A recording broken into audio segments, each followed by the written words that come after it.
Bueno chicos, entonces en esta clase vamos a arrancar con la unidad 13, en donde vamos a hablar de las técnicas histoquímicas.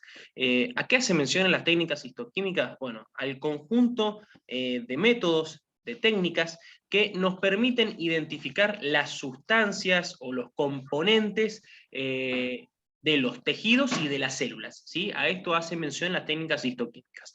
Acá en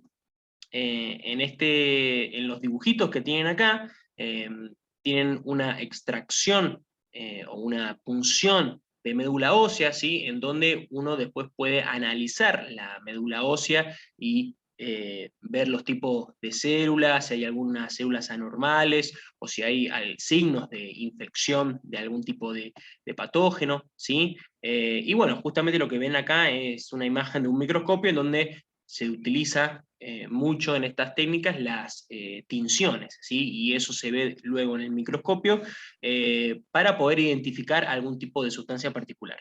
Y también tienen, y esto es muy importante también, aparatos automatizados, ¿sí? Como los contadores hematológicos, en donde automáticamente estos aparatos me van a identificar el tipo de células, si hay células anormales, si tienen algún tipo de marcador tumoral, por ejemplo, las células. Todo esto lo realizan sobre todo los citómetros de flujo, que son unos aparatos excelentes para las técnicas histoquímicas, ¿sí? Y muy importantes para la hematología, ¿sí? Bueno, vamos a arrancar entonces con las técnicas citoquímicas, que son las encargadas de identificar y localizar componentes específicos en el interior de las células, mientras que las histoquímicas se encargan de identificar y localizar componentes de los tejidos. Las citoquímicas lo hacen en las células, ¿sí? Las histoquímicas abarcan, ¿sí?, a las técnicas citoquímicas.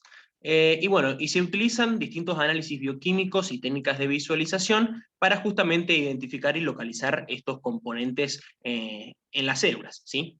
Puede ser en el interior, o sea, en el medio intracelular de las células, o también de la membrana plasmática, ¿sí? Por ejemplo, proteínas transmembrana de la membrana plasmática, ¿sí? Y bueno, y se pueden utilizar reacciones químicas de enzimas específicas dentro de una célula para la identificación de estas enzimas, es decir, sí, estoy chequeando que estaba grabando, sí.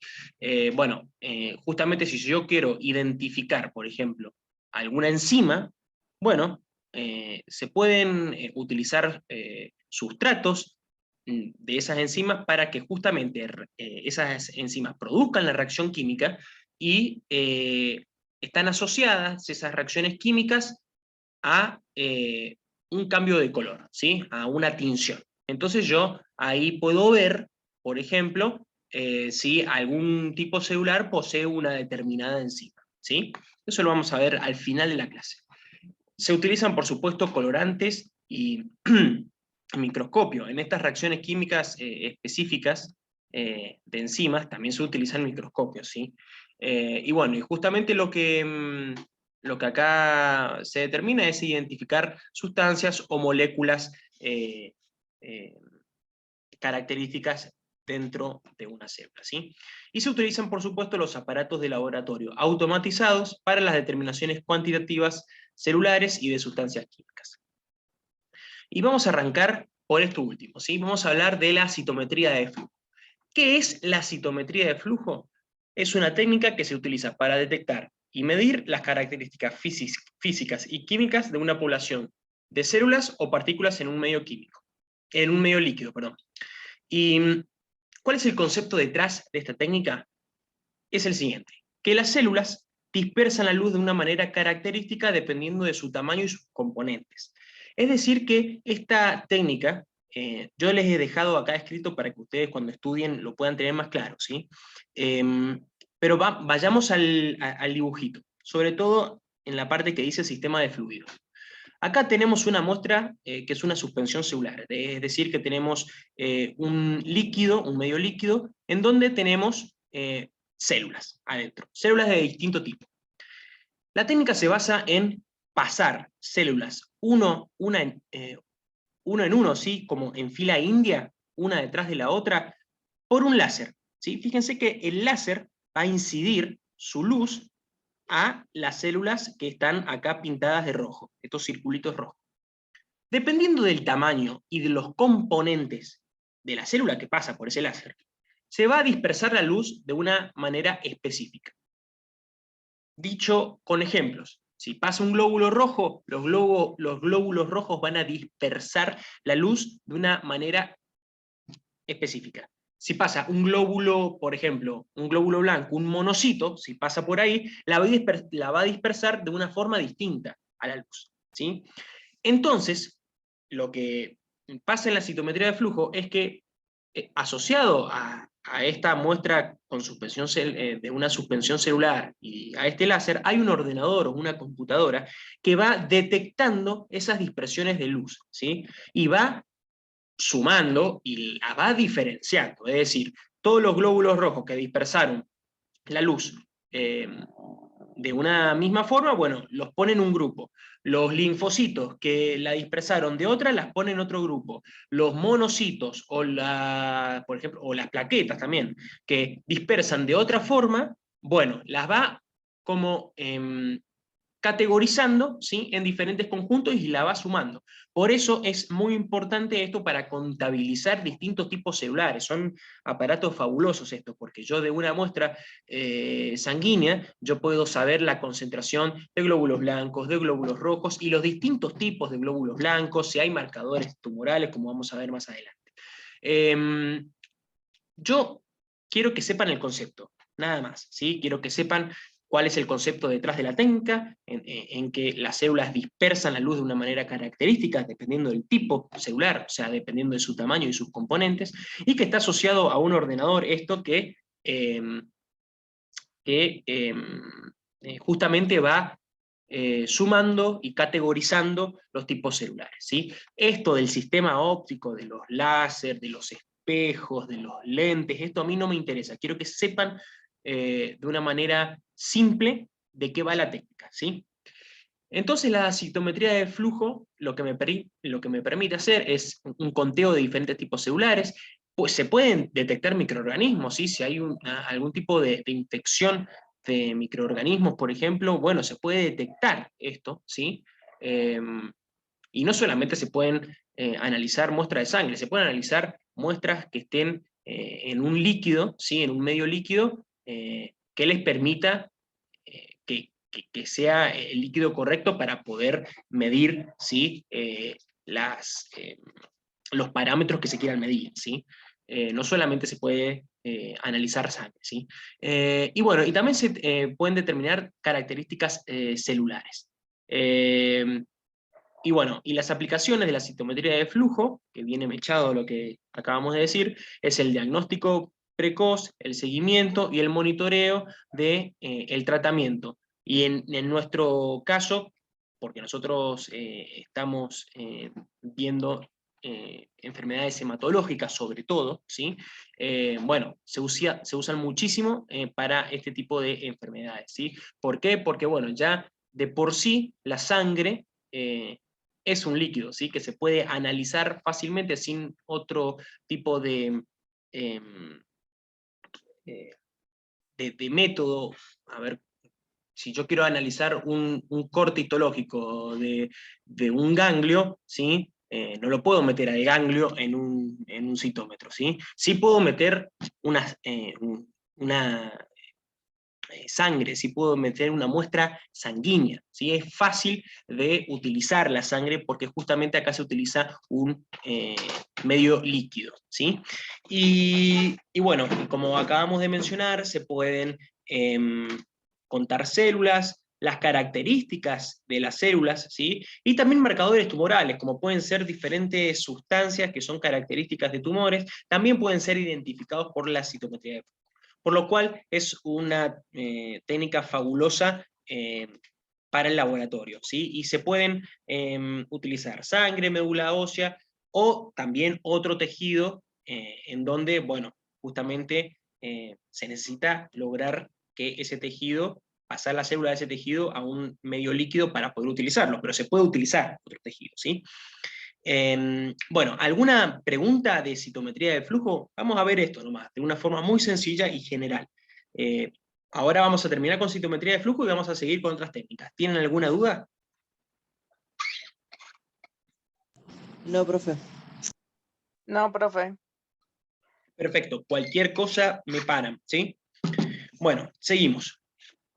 Ahora vamos a pasar a las técnicas de citogenética que nosotros ya hemos visto esto, ¿sí?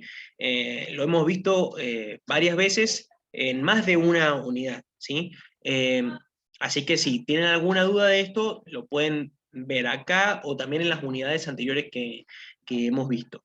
¿En qué se basan estas técnicas o para qué se hacen estas técnicas? Bueno, se hacen para poder identificar enfermedades cromosómicas, ¿sí? Es decir, anormalidades, ya sea en el número o en la estructura de los cromosomas. Y existen dos tipos de técnicas citogenéticas, ¿sí? Está la citogenética convencional, en donde se utilizan técnicas microscópicas para cromosomas en metafase, es decir, que se utiliza un microscopio y en donde se van a analizar cromosomas en metafase, ¿sí? Básicamente eso que es lo que hemos visto. Y después también tenemos la citogenética molecular, en donde acá se incorporan técnicas moleculares para cromosomas, no solamente en metafase, sino también en interfase. Por ejemplo, un tipo de citogenética molecular es el FISH, que también lo hemos visto, ¿sí? En donde se utilizan sondas moleculares, justamente por esto es que les está diciendo que se incorporan técnicas moleculares, ¿por qué? Porque voy a usar una sonda molecular, ¿sí? Una molécula, con una secuencia específica, ¿sí? Que se va a unir a una región del cromosoma específica, ¿sí? Se va a hibridar con esa región del cromosoma y por lo general estas ondas moleculares están unidas a son fluorescentes o están unidas a una molécula fluorescente que justamente pueden ser entonces fácilmente detectables en un microscopio de fluorescencia. Y acá ustedes tienen un núcleo en metafase, ¿sí? En la imagen izquierda, y un núcleo en interfase. Fíjense que acá las X características de los núcleos en metafase no están. ¿Por qué? Porque la cromatina está dispersa, ¿sí? Sin embargo, fíjense que acá, por FISH, se han unido sondas, ¿sí? A estos cromosomas dispersos y se han podido identificar a estos tipos de cromosomas, ¿sí? Los verdes son los cromosomas 2, ¿sí? Y los rojos son los cromosomas, los rojos son los cromosomas 2 y los verdes son los cromosomas 9. En la citogenética convencional, entonces, esto ya lo hemos visto, lo voy a ver bien por arriba, existen 23 tipos de cromosomas, ¿sí? Hay 23 pares, pero hay 23 tipos de cromosomas, del 1 al 22, y después tenemos los cromosomas sexuales, ¿sí?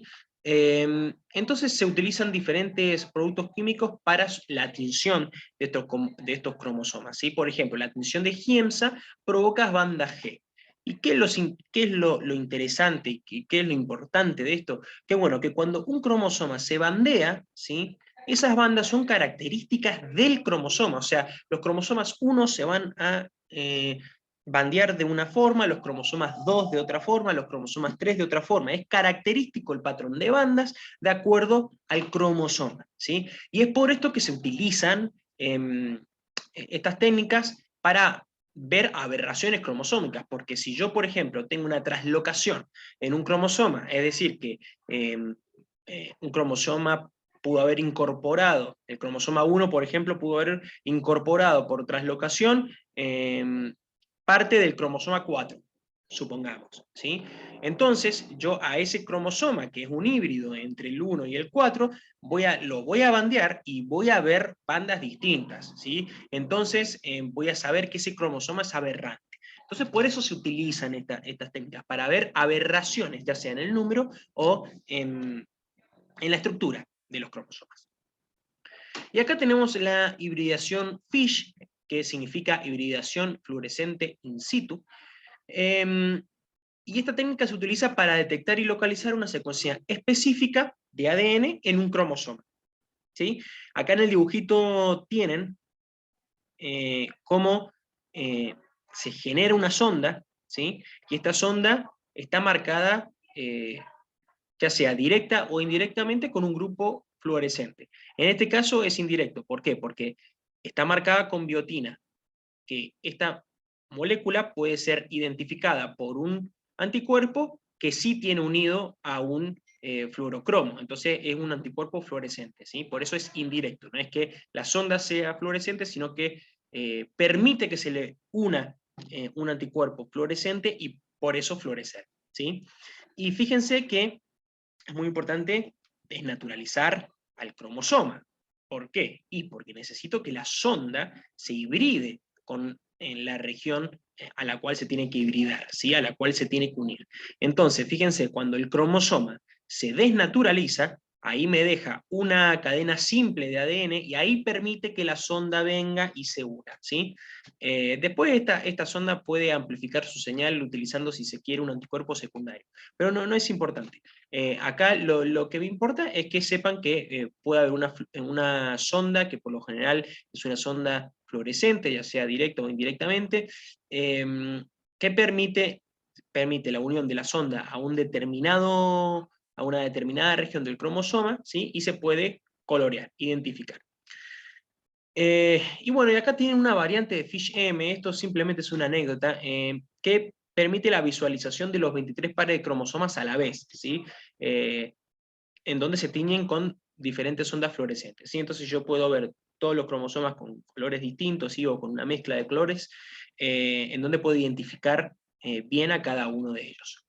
Estas técnicas son importantes, la FISH, porque yo puedo identificar, por ejemplo, genes que se han eliminado, ¿sí? De un cromosoma, y yo puedo generar sondas para ese gen. Si la sonda no se une a un cromosoma, bueno, ¿qué quiere decir? Que el gen que estoy buscando ha sido eliminado. O al revés, puede haber cromosomas que han duplicado los genes, entonces yo voy a poder ver o identificar mayor fluorescencia en un cromosoma o fluorescencia que antes no había, ¿sí?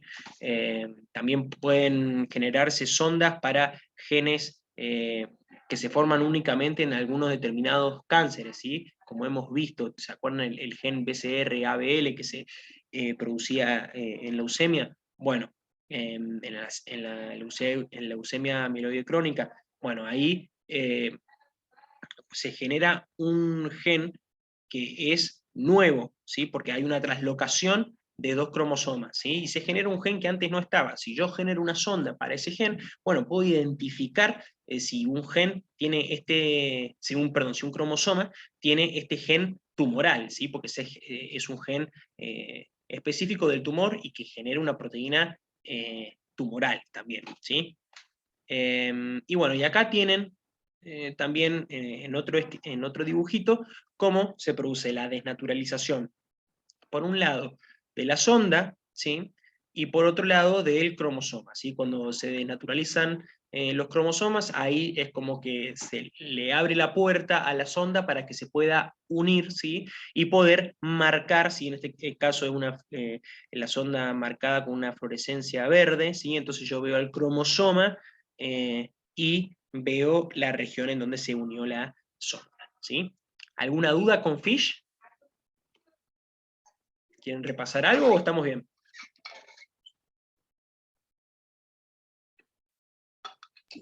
No, está bien, profe. Todo bien, profe. Bien.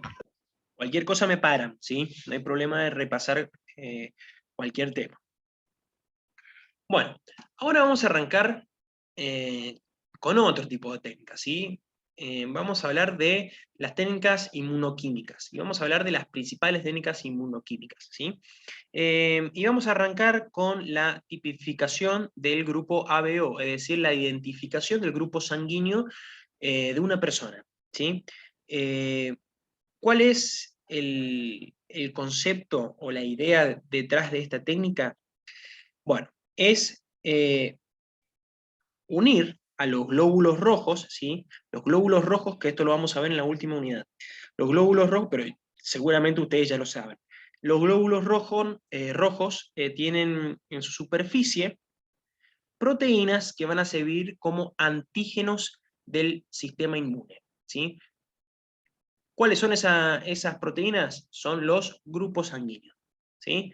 Un eritrocito puede tener antígenos A, antígenos B, o no tener antígenos, ¿sí? Que es el grupo 0 u O, ¿sí? Entonces la idea detrás de esto es, para identificar o para saber qué grupo sanguíneo tiene una persona, es unir a estos glóbulos rojos, ¿sí?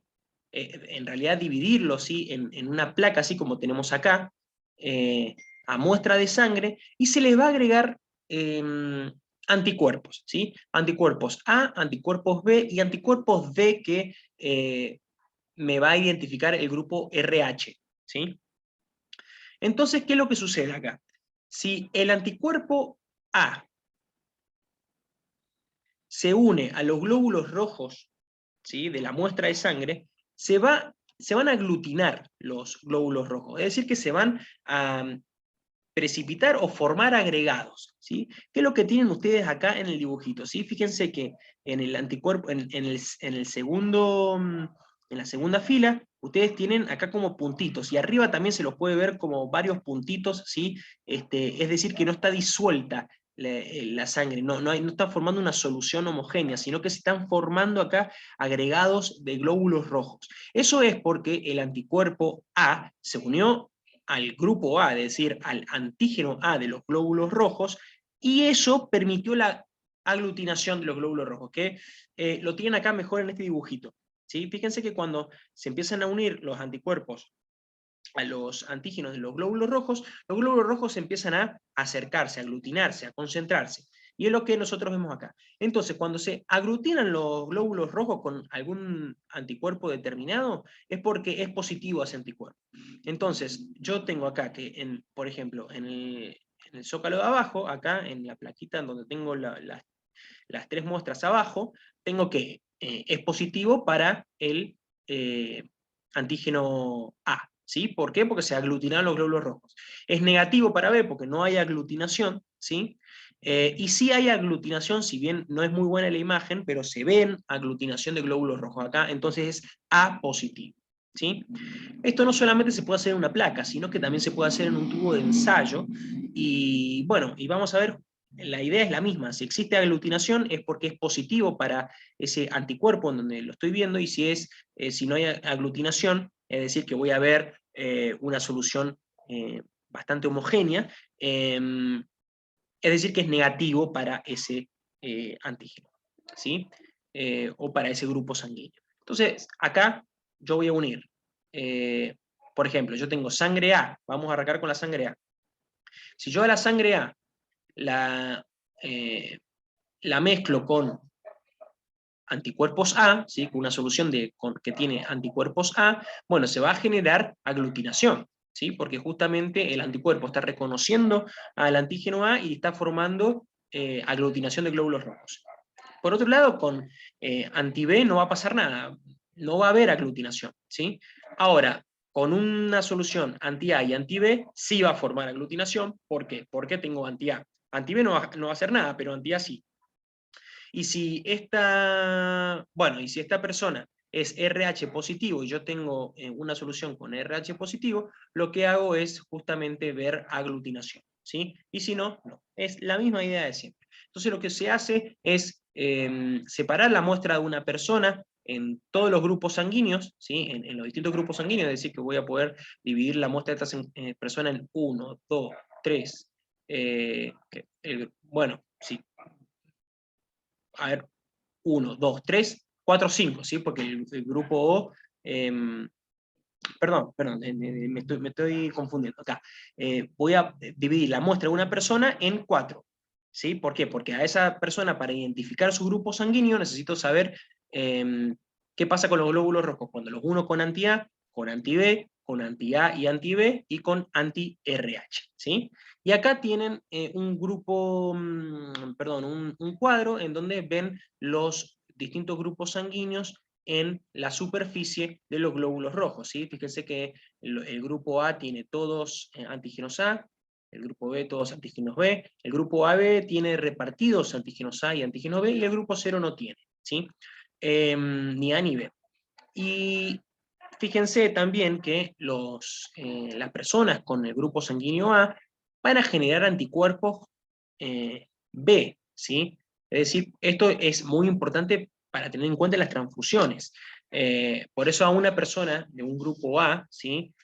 No le puedo dar sangre de una persona B, porque esa persona A tiene anticuerpos para esa persona, y va a generar un rechazo de los glóbulos rojos y va a atacar los glóbulos rojos, va a generar una respuesta inmune hacia los glóbulos rojos de tipo B, ¿sí? Y pasa lo mismo, pero en un nivel opuesto, con las personas del grupo B, ¿sí? Ahora fíjense el grupo AB. El grupo AB no genera anticuerpos para ni A ni para B. ¿Por qué? Y porque sus glóbulos rojos tienen antígenos A y B, o sea que los reconoce como propios, no va a generar anticuerpos para atacar a y a B, porque justamente son propios esos antígenos.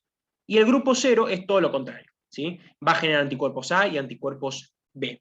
Entonces a esta persona no se le puede dar ningún tipo de sangre salvo que sea grupo O, ¿sí?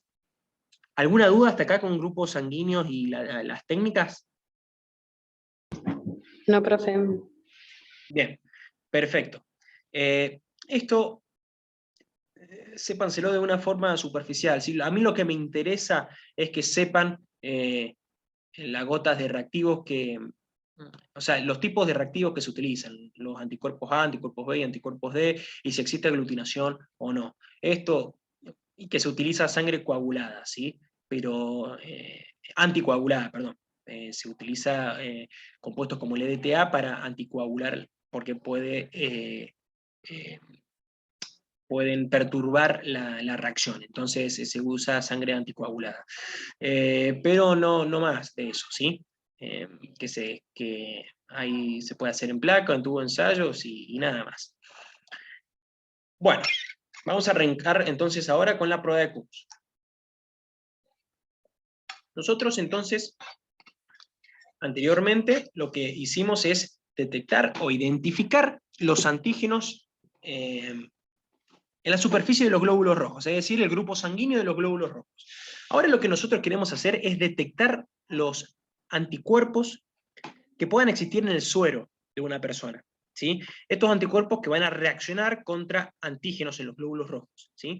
Es decir que lo que voy a analizar acá es ver si existen anticuerpos libres en el suero de las personas, con el plasma de las personas, que puedan generar una reacción adversa a un glóbulo rojo que posea que se una a ese anticuerpo, ¿sí? Bien, entonces la prueba de Coombs hace eso. Y pueden haber dos técnicas, la directa y la indirecta. En la directa, entonces lo que se hace es ver si el glóbulo rojo posee anticuerpos unidos a su superficie, ¿sí? Anticuerpos que pueden generar el daño y la muerte y la destrucción de ese glóbulo rojo. Por ejemplo, los pacientes con anemia hemolítica, ¿sí? Pasan por esta prueba porque se quiere ver si hay anticuerpos que están atacando a sus propios glóbulos rojos en la sangre, ¿sí? Eso es lo que se hace. Después vamos a ver bien en un dibujito cómo, pero acá lo tienen representado, ¿sí? Estos glóbulos rojos se le están uniendo anticuerpos, estos grises que tienen acá, ¿sí? Y los están destruyendo. La prueba de Coombs lo que hace es agregar anticuerpos que se van a unir a los anticuerpos que se están uniendo en los glóbulos rojos. ¿Sí? Puede ser medio trabalengua, pero fíjense, el anticuerpo celestito o azul, ¿sí? Se une específicamente a los anticuerpos que naturalmente tiene esta persona, que a su vez se le están uniendo al glóbulo rojo, ¿sí? Entonces, cuando se aglutinan, ¿sí? Los glóbulos rojos, es porque estoy evidenciando justamente estos tipos de anticuerpos, ¿sí? Y en la indirecta,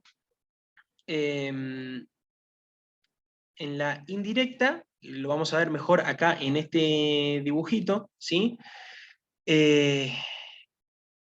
En la anticuerpa, perdón, en la indirecta, entonces se obtiene el suero de una persona, ¿sí? En donde pueden estar estos anticuerpos, ¿sí? Y luego se les une glóbulos rojos, ¿sí? Que la idea es ver si estos anticuerpos se van a unir a estos glóbulos rojos. Glóbulos rojos que por lo general son RH positivo. ¿Por qué RH positivo? Porque esta prueba se realiza por lo general para dos situaciones. Uno es para ver si una persona que va a recibir una transfusión sanguínea tiene anticuerpos para glóbulos rojos, es decir, ver si existe la posibilidad de que esa persona pueda destruir los glóbulos rojos de la sangre que se va a transferir, ¿sí? Por un lado. Y por el otro lado, en la atención prenatal, se utiliza para evaluar a las mujeres embarazadas en busca de anticuerpos que puedan causar la enfermedad hemolítica del recién nacido, que es lo que tiene acá escrito. Por lo general, la enfermedad hemolítica del recién nacido, esto lo vemos en la unidad 15, pero en la última. Pero por lo general, el rechazo más fuerte y más frecuente es, mucho más frecuente que cualquier otro rechazo de enfermedad hemolítica del recién nacido, es el ataque de los glóbulos rojos, ¿sí? Porque se generan los glóbulos rojos del feto, porque la madre genera anticuerpos anti-RH, ¿sí? Entonces, la madre genera anticuerpos que van a ser inmunoglobulinas G, que van a pasar por la placenta y van a atacar los glóbulos rojos que poseen el grupo RH. Esto es porque la madre es RH negativa y el feto o el hijo es RH positivo. Entonces la madre puede generar anticuerpos contra el RH, ¿sí? Estos anticuerpos pueden pasar la placenta y pueden atacar a los glóbulos rojos. Entonces lo que se hace en esta prueba de Coombs indirecta es analizar la sangre de la madre, a ver si tiene anticuerpos que puedan poner en riesgo a los glóbulos rojos del hijo, ¿sí? Entonces se hace justamente esto, se saca, se obtiene suero de la madre, ¿sí? Y se une este suero, se les agregan glóbulos rojos con el grupo RH en su superficie. Entonces, si la madre posee los anticuerpos grises, esto que tienen acá, los anticuerpos grises se van a unir a los glóbulos rojos. Luego se le agrega el reactivo de Coombs, que como vimos anteriormente, son anticuerpos que se van a unir a los anticuerpos anti-RH, ¿sí? Y eso lo que hace es que se aglutinen los glóbulos rojos, y si se aglutinan, es una prueba positiva del Coombs, ¿sí? En el directo es distinto. ¿Por qué? Porque se extrae la sangre con los glóbulos, la prueba de Coombs directa, como les dije anteriormente, se utiliza por lo general en personas que sufren de anemia hemolítica. Entonces se quiere saber si los glóbulos rojos están siendo atacados por anticuerpos que tienen sangre, ¿sí? Entonces se obtienen los glóbulos, se obtiene la sangre de la persona que posee glóbulos rojos, que en este caso efectivamente está siendo atacado por anticuerpos, ¿sí? Entonces se le agrega el reactivo de Coombs, que se une a los anticuerpos, que se une al glóbulo rojo, ¿sí? Y si se aglutinan es porque es positivo, es decir que hay anticuerpos en la sangre de esta persona que están atacándolo a sus propios glóbulos rojos, ¿sí? Y bueno, esto puede ser indicativo de que hay una enfermedad autoinmune o aloinmune, o hay anticuerpos que se han producido, se han inducido en realidad por un exceso de fármacos, ¿sí? Que se puede dar esa situación. ¿Alguna duda con la técnica de Coombs o no? ¿Quieren repasar algo? ¿Alguna pregunta? No, profe. Bien. No, profe, está bien. Bueno, si quieren acotar algo o si quieren preguntar, son totalmente bienvenidos. Bueno, ahora nos quedan 2 minutitos antes del recreo. pero vamos a terminar con esto, ¿sí? Vamos a empezar hablando de las técnicas hematológicas manuales. Y dentro de estas técnicas hematológicas manuales, vamos a hablar del recuento de eritrocitos, es decir, contar la cantidad de glóbulos rojos que hay por microlitro o milímetro cúbico. ¿Sí? Es decir, que la idea de esta técnica es obtener la concentración o un estimativo de la concentración de glóbulos rojos en la sangre de una persona. Ya estas técnicas se usan poco o en situaciones específicas, porque al existir los contadores hematológicos, ya no, estas técnicas han dejado de usarse extensivamente. Se siguen usando para determinadas ocasiones, ¿sí? O para corroborar algún tipo de prueba automatizada. Para corroborarlo se utilizan estos, pero por lo general ahora ya está todo bien automatizado justamente con los contadores hematológicos. Pero bueno, vamos a dejar acá, vamos a retomar de nuevo en 10 minutitos, ¿sí? Tómense 10 minutitos y volvemos con las técnicas hematológicas manuales, ¿sí? Nos vemos en 10 minutitos, chicos.